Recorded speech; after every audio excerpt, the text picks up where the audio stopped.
Bueno, pues ahora está con nosotros la maestra Amparo Rincón Pérez, jefa de Coordinación de Arte Popular y Patrimonio Cultural Inmaterial de Culturas Populares Indígenas y Urbanas de la Secretaría de Cultura. Además, ya habíamos platicado contigo, maestra Amparo, ¿cómo estás? Bienvenida. Muchísimas gracias, buen día a todos, ¿cómo están? Oye, y además eres licenciada en etnohistoria, que son, digamos, los que estudian a las comunidades originarias, ¿no? Así es. Y además tienes la maestría en Historia de México por la UNAM, has sido jurado en concursos artesanales nacionales e internacionales y montaste 2 ofrendas que está lloviendo, una de Sergio Pitol en la sede de la UNESCO París y otra de Juan Gabriel en Texas. Fíjate que ahí sí no puedo dejar de preguntarte porque me quedé pensando, un personaje, por ejemplo, como Juan Gabriel, que era tan lleno de tantas cosas, tan complejo en muchos sentidos, ¿cómo poner una ofrenda de un Juan Gabriel? ¿Qué le pones? Pues sí, es difícil, ¿verdad? Porque era un personaje que era del norte, pero pues su corazón estaba en todo México, en Michoacán, principalmente, y pensar en los elementos pues es difícil, ¿verdad? Porque es importante mencionar que la ofrenda se ofrece a quien va dirigida, entonces hay que ponerle pues a lo que él le gustaba, entonces lo cual pues era como muy difícil y muy complicado, ¿no?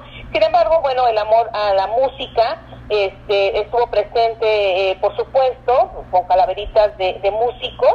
Estuvo presente también la parte de la comida michoacana, entonces era su lugar natal, ¿verdad? Y por supuesto algunas cuestiones del norte, ¿no? Sí, conceptualizar la ofrenda era difícil, era muy complicado, pero bueno, hay elementos que son comunes en todas las ofrendas. Sí, claro. Oye, te voy a pedir que hablemos de esto porque yo quisiera que le demos un espacio particular a las ofrendas, porque vale mucho la pena, y hoy vamos a hablar más que nada del Día de Muertos, del significado, pero si me permites te invito a la semana entrante otra vez para que los que nos están viendo sepan que hablaremos posteriormente de las ofrendas, ¿te parece?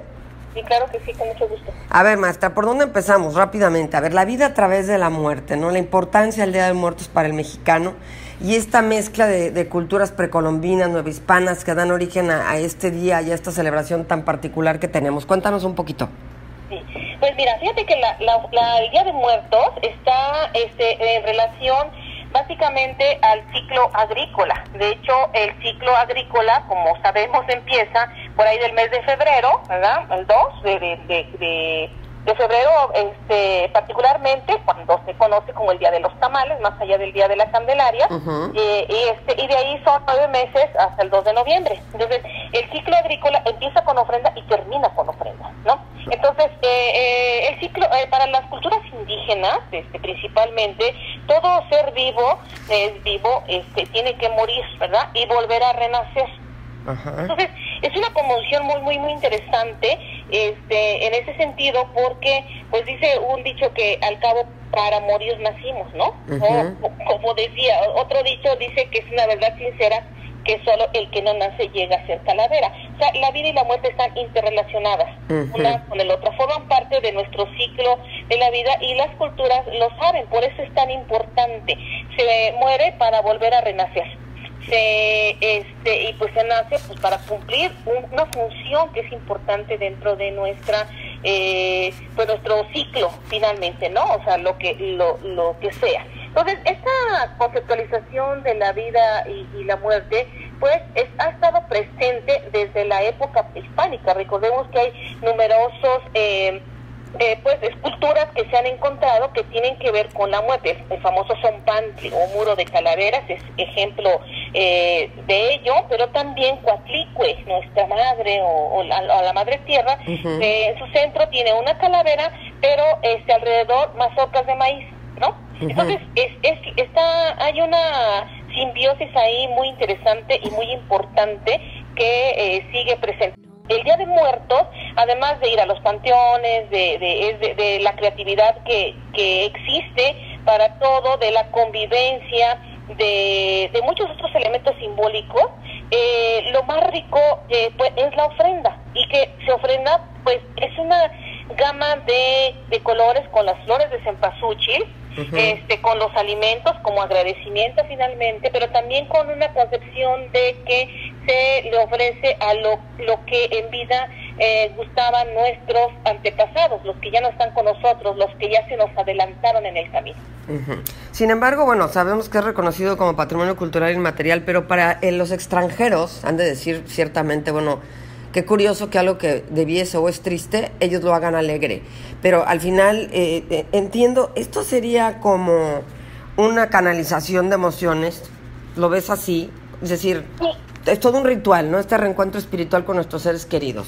Sí, por supuesto, pero también es memoria, ¿no? O sea, nosotros no olvidamos a los que ya se fueron y los recordamos a través de este Día de Muertos, porque se tiene la firme creencia de que ellos tienen permiso para venir a visitarnos, para convivir con nosotros.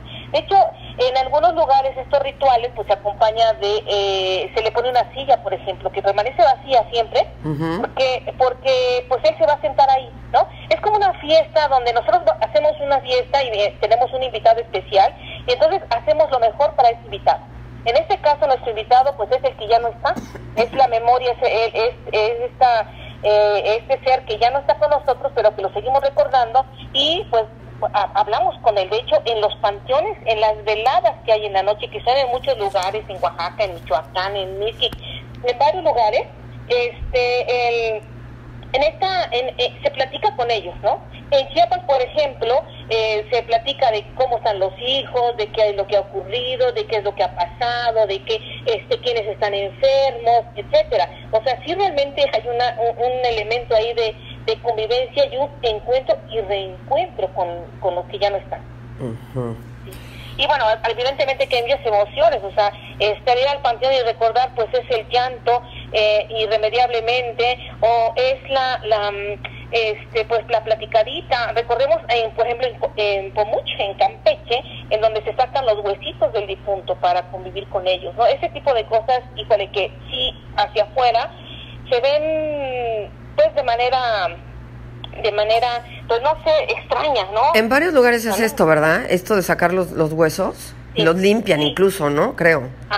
Sí, exactamente, los sacan días antes, se limpian con un cepillito, se lavan y todo, y se acomodan para que estén con nosotros, ¿no? En Morelos, por ejemplo, se hace, en las tumbas, se recrea al personaje que ya se fue, ¿no? O sea, con sus trencitas, con su ropa, etcétera, se le lleva sus instrumentos de trabajo. Es decir, si era campesino, pues se le lleva su coa, se le lleva su pico, su machete, etcétera. Si era albañil, se le lleva su cuchara, se le lleva, pues lo que utilizaba, ¿no? Un poco para pues seguir esa memoria y ese recuerdo. Luego el factor familia, que es fundamental aquí, ¿no? Porque si es de las tradiciones, yo creo que sí es la más arraigada que tenemos y se pasa de generación en generación. Sí, por supuesto, y eso es muy importante que lo menciones, porque en la ofrenda participa toda la familia, o sea, y se prepara con mucho tiempo de anticipación, ¿no?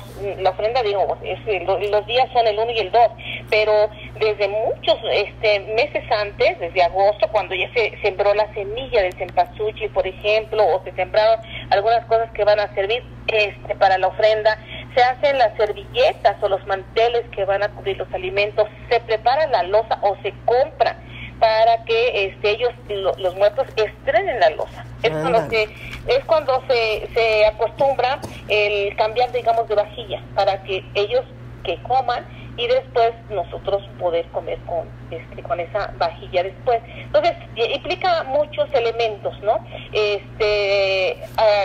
Igual se va a limpiar la tumba, que ahora ha sido difícil con esta pandemia, ¿no? Porque, bueno, es algo que nunca había ocurrido y, pues, bueno, se vive de manera diferente. Pero en estas actividades los niños se involucran, un poco para que vayan conociendo y para que vayan también, pues, aprendiendo cómo se debe recordar a los que ya no están con nosotros, a nuestras raíces finalmente, ¿no? A los que nos dieron, pues, bueno, historia, o los que son parte de nuestro ser actual. Oye, y bueno, como bien decías, todo lo que le ponemos a las ofrendas, ¿no? Toda esta variedad, por hablar nada más de la comida simplemente, ¿no?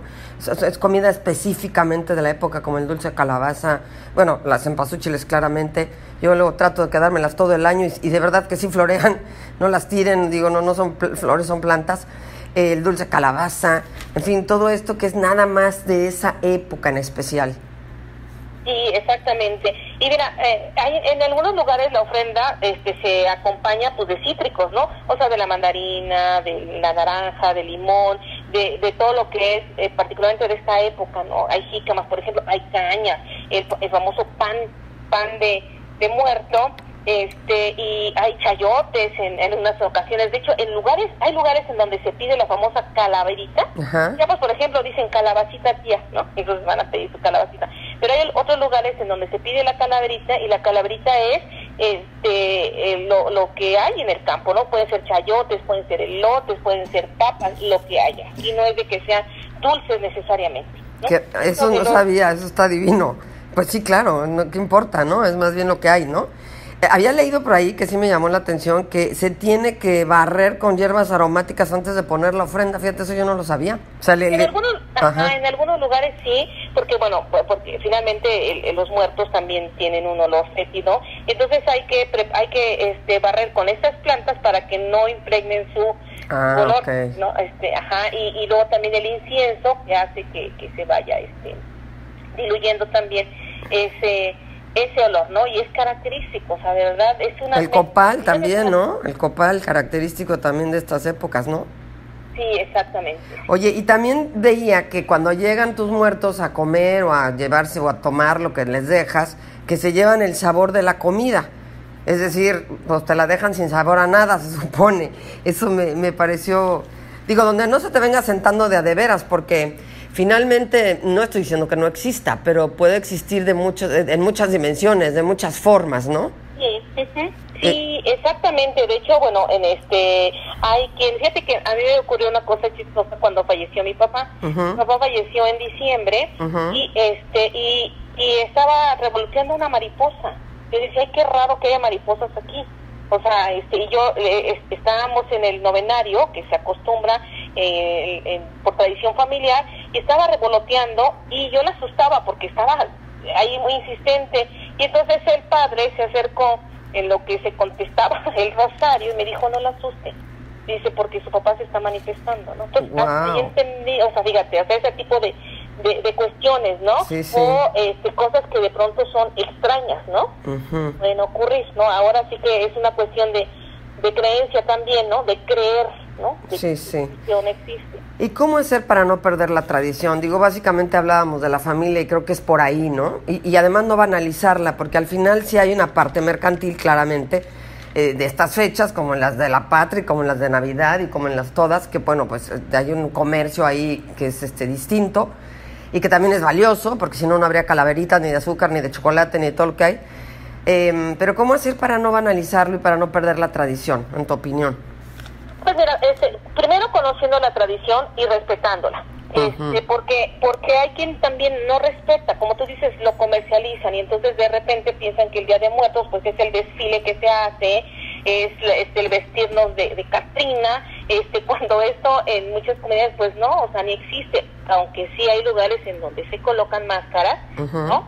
Y lo hacen un poco con el fin de espantar a la muerte, según su creencia, pero eso es parte del respeto y del conocimiento. Creo que debemos de conocer a profundidad esta tradición que es tan hermosa, tan única, tan bella en México, para que se continúe, ¿no? Y que no haya esa banalización o esa hipercomercialización que hay en torno a ella, ¿no? Como, bueno, hemos sido invadidos, por supuesto, con el Halloween, ¿no? Que ya se escucha menos, ¿no? Ahora ya hablan de Día de Muertos, lo cual me agrada. A mí también, sí, claramente. Sí, porque como dices, digo, en lugar de ir a pedir queremos Halloween, puedes decir queremos mi calaverita, ¿no? Sí, exactamente. Para acabar. Así que en Chalco, el Estado de México, decían que anteriormente, bueno, en Xochimilco hay unos tantos incluso que se decían para hacer la calaverita y que se estaban perdiendo y que ahora se están recuperando, ¿no? Y entonces pues dicen salgan, ánimas en pena, ¿no? Y era una serie de, ahora sí que ¿cómo se llama? De versos que decían, y ahora se están recuperando, lo cual me da mucho gusto también. Pero en Chalco, por ejemplo, iban a pedir calaverita, y en la época, pues eran zonas agrícolas, pues entregaban a una pera, o tejocotes, o manzanas, o lo que hubiera, y había quien no daba, ¿no? Entonces decían, los niños contestaban y se echaban a correr, decían, un tamal de lodo para el que es codo, ¿no? Y se echaban a correr, nada que ver con el de truco o travesura, ¿verdad? Sí, sí. Que después se empezó a perder porque la gente decía, no, es que así no era, ¿no? Uh-huh. Y ese ya se perdió, nada más lo tenemos como que en la tradición oral de los viejitos que lo recuerdan como tal. Ay, maestra Amparo, pues el tiempo me come, pero yo te invito a que hablemos más la siguiente semana, muy ad hoc, y que hablemos más de las ofrendas, ¿te parece?